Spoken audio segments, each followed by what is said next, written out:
اعوذ باللہ من الشیطان الرجیم بسم اللہ الرحمن الرحیم۔ اسلامک ٹیچر کی جانب سے آج ایک نئی ویڈیو لے کے آیا ہوں۔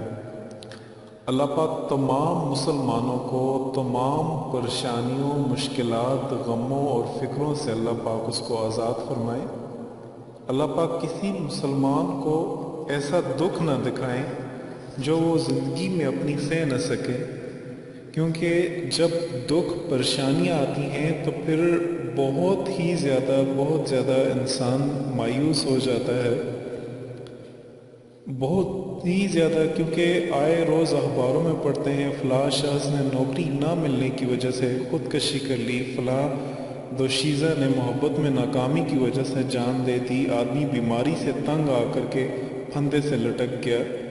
مطلب بے شمار قسم کے واقعات ہمیں دیکھنے کو ملتے ہیں، اور بہت سے مسلمان کلمہ گو پڑھنے والے بعض اوقات تھوڑی سی پریشانی کی وجہ سے موت کو گلے لگا دیتے ہیں اور ہمیشہ کے لیے جہنم میں چلے جاتے ہیں۔ اور آپ جانتے ہیں خودکشی حرام ہے، یعنی دنیا آخرت دونوں میں تباہی کا سبب ہے۔ میرے بھائیوں، میری بہنوں، قابل احترام بہنوں، یہ دنیا مصیبتوں، پریشانیوں اور غموں کا گھر ہے۔ بعض لوگ اولاد کی نافرمانی کی وجہ سے پریشان، بعض خواتین اپنے خاوند کی ناراضگی کی وجہ سے پریشان، غمگین رہتی ہیں۔ کچھ لوگ مال اسباب کے ختم ہونے کی وجہ سے غموں میں ڈوبے ہوتے ہیں۔ بعض لوگوں کو اولاد نہ ہونے کا غم ہوتا ہے۔ اسی لیے اللہ پاک بھی قرآن مجید میں ارشاد فرماتے ہیں، ہم نے انسان کو بڑی مشقت سے پیدا کیا۔ یہ سورہ البدر میں آتا ہے۔ غم، دکھ اور پریشانی کا آ جانا کوئی نئی بات نہیں، یہ تو کائنات کے سب سے افضل ترین انسانوں یعنی انبیاء اکرام کو بھی آئی ہیں، یہ تو صحابہ اکرام کو بھی آئی ہیں۔ پریشانیاں تو ہر دور میں مسلمانوں کو آتی ہیں، لیکن پریشانی کا یہ حل نہیں کہ آپ اللہ پاک کے ذکر سے اپنے دل کو خالی کر دیں۔ جب پریشانیاں آئی ہیں تو قرآن مجید نے اس کا حل بھی بتا دیا ہے کہ اگر آپ یہ عمل کریں گے تو پریشانی کبھی بھی آپ کے قریب تک نہیں آئے گی۔ قرآن مجید میں ذکر ہے۔ پس اگر یہ لوگ یعنی قرآن پر ایمان لان آئے تو کیا ان کے پیچھے اس غم میں اپنی جان ہلاک کر ڈالیں گے؟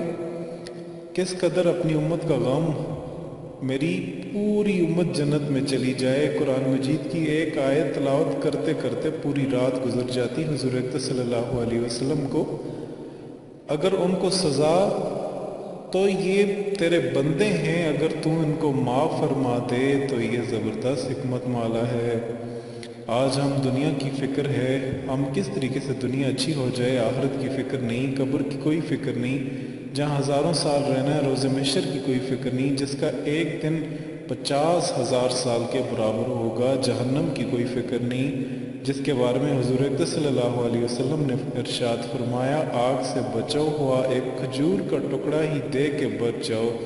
ہمارے بھائیوں اور ہماری بہنوں، بے نماز کتنی زیادہ نماز نہیں پڑھ رہے، ہمارے پڑوس میں شرک ہو رہا ہے، بدعت ہو رہی ہے، ہمیں کوئی فکر نہیں ہے، ہمارے ارد گرد بہت زیادہ فحاشی ہو رہی ہے، ریانی ہو رہی ہے، کوئی فکر نہیں، بس ہم اپنے مگن میں لگے ہوئے ہیں۔ تو آج میں آپ کو بتاتا چلوں کہ اگر آپ پہ کوئی پریشانی آئے، کوئی بھی پریشانی آئے، جب بھی کوئی دکھ آئے، کوئی غم آئے، کوئی پریشانی آئے، بہت بڑی سے بڑی پریشانی آئے، جب آپ اللہ پاک کی جانب سچے دل سے رجوع کرتے ہیں تو اللہ پاک آپ کی پریشانیوں کو دور فرما دیتے ہیں۔ لیکن اگر آپ اللہ پاک کی جانب سے رجوع نہیں کرتے تو یہی پریشانیاں آپ کے لیے اور زیادہ بن جاتی ہیں، نہ ختم ہونے والی بن جاتی ہیں، اور آخر میں نقصان یہ ہوتا ہے کہ آپ خودکشی کی جانب جو ہے وہ چلے جاتے ہیں، جو کہ حرام ہے۔ اگر آپ کو جو میں آج عمل بتا رہا ہوں، اس عمل کو آپ کریں گے تو انشاءاللہ اللہ پاک آپ کی تمام پریشانیوں کو، تمام مصیبتوں کو ختم فرما دیں گے۔ میری تمام بہنوں سے دعا ہے، اللہ پاک کسی کو بھی غم میں مبتلا نہ کرے، اللہ پاک کسی کو وہ غم نہ دکھائے جو وہ سہ نہ سکیں۔ اللہ پاک تمام بہنوں کو، تمام بھائیوں کو اس غم سے دور رکھے۔ آپ سب سے میری دعا ہے کہ آپ اگر اس کا علاج چاہتے ہیں تو ہر فرض نماز کے بعد 200 ٹائم اس ابھی جو میں آپ کو آیت کریمہ بتاؤں گا، اس کو آپ پڑھیں، اس دعا کو آپ پڑھیں، اس کو یاد رکھنے کی کوشش کریں، اس کو آپ اپنے فیملی میں ہر ایک کو یہ بتائیں کہ وہ اس دعا کو کرنے والا بن جائے۔ اگر وہ اس دعا کو مسلسل کرتے رہیں گے، اللہ پاک ان کے دل سے وہ پریشانی، وہ غم، وہ سب کچھ اٹھا لیں گے جو وہ سہ نہیں سکتے۔ میری تمام بہنوں سے گزارش ہے، اگر آپ یہ کرتے ہیں تو اللہ پاک آپ کو اس پریشانی سے کبھی بھی مبتلا نہیں کریں گے، کبھی بھی مبتلا نہیں کریں گے، کبھی پریشانی آپ کو قریب تک نہیں آئے گی۔ پریشانی، مصیبتیں انبیاء کو بھی آئی ہیں۔ حضرت یونس علیہ السلام ایک بہت بڑے جو ہیں وہ پیغمبر ہیں، ان کو بھی پریشانی آئی ہے۔ حضور اقدس صلی اللہ علیہ وسلم کو بھی پریشانی آئی ہے۔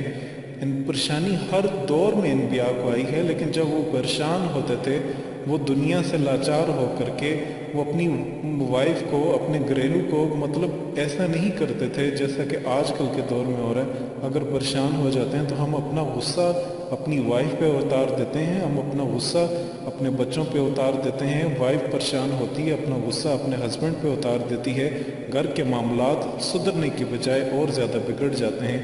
خدارہ اگر آپ پریشان ہوتے ہیں تو اس آیت کریمہ کو، اس دعا کو آپ یاد کریں۔ انشاءاللہ اللہ پاک آپ کو غموں سے، اللہ پاک آپ کو پریشانیوں سے نکال دیں گے۔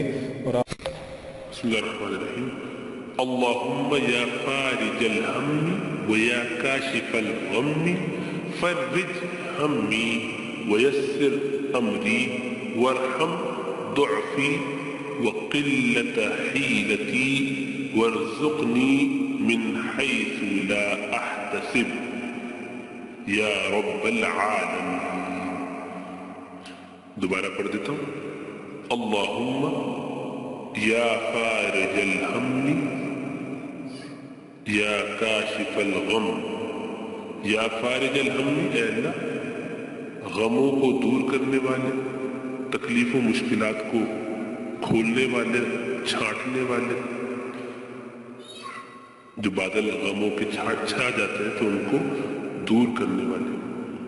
فرج ہمی، میرے غم کو مجھ سے دور کر دے۔ ویسر امری، اور میرے معاملے کو آسان کر دے۔ وارحم، ضعفی بھی پڑھ سکتے ہیں اور ضعفی بھی پڑھ سکتے ہیں، دونوں تلفظ ٹھیک ہے۔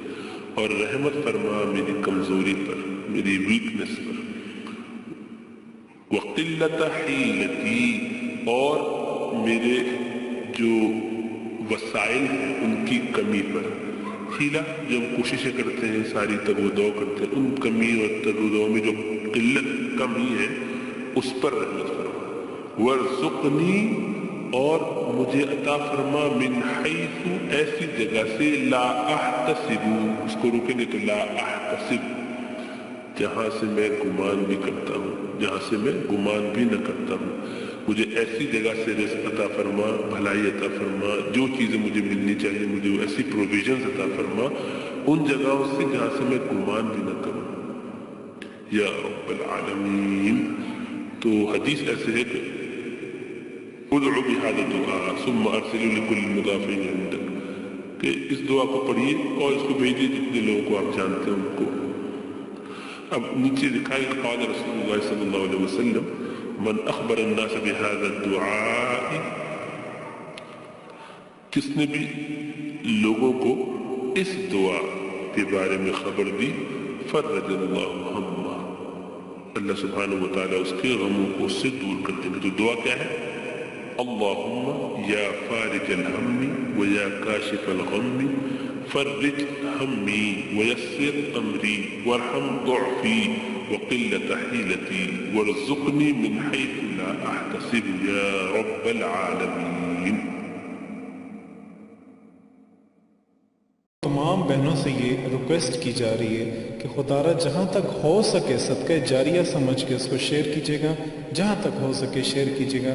اللہ پاک آپ کو اس جہاں میں بھی اور اس جہاں میں بھی دکھوں سے، دردوں سے، پریشانیوں سے دور فرمائے۔ میری دعا ہے آپ مجھے بھی اپنی دعاؤں میں یاد رکھیں اور میں آپ کو بھی اپنی دعاؤں میں یاد رکھتا ہوں۔ اللہ پاک آپ کو تمام پریشانیوں سے دور فرمائے۔ میں آپ کو ایک ریکویسٹ کرنا چاہ رہا ہوں، اگر کوئی میری ویڈیو سن رہا ہے تو میرے پاس میں نے غلطی سے جو ہے ایک کچھ نمبر اپنا میں نے لکھ دیا تھا۔ میری فیملی جو لائف ہے وہ بہت زیادہ متاثر ہو رہی ہے، مجھے بہت زیادہ کالز آنے کی وجہ سے